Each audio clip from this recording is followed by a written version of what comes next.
huwag nang matigas ang ulo. Nakikiusap ako. Yung gamit ninyo, mapapalitan. Yung animals, mapapalitan. Ha? Ang buhay ng tao, Yung isa animals? lang. Hindi mapapalitan. Mapapalitan?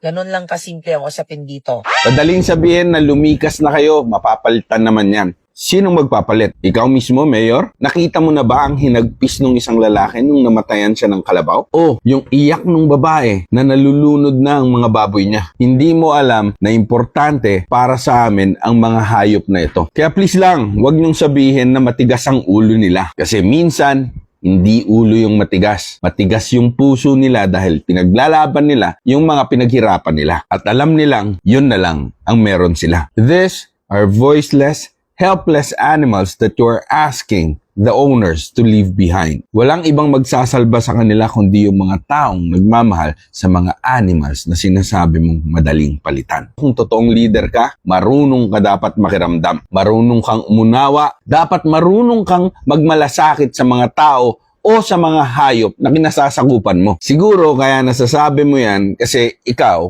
ay nakatira sa isang lugar na safe at komportable. Hindi kagaya ng mga kababayan natin na hirap na para lang mabuhay tapos mawawala pa sa kanila. Paano nga naman nila ito iiwan? Sa disaster risk management pa lang at evacuation plans, hindi na sapat. Anong madalas na ginagawa ng gobyerno? Pinibigyan nyo ng 5 kilong bigas, 5 delata, 5,000 piso. Paano na ang mga kababayan natin pagbalik nila sa bahay nila? Bahala na lang na nawala, namatay yung mga hayop na alaga nila. Hindi kasi lahat may pera o sasakyan para makalikas agad. Hindi lahat ng tao ay may matutuluyan lalo na't may mga kasama silang hayop. Payag ba kayo sa evacuation sites ninyo na merong mga aso, pusa, kambing, manok, baboy, baka, kalabaw? Hindi namin kailangan ng heartless leaders, mga walang compassion, walang empathy. Ang tunay na leader ay hindi nang iinsulto, hindi nang mamata, hindi tone deaf, hindi nang gagaslight ng mga biktima ng kalamidad. Ang tunay na leader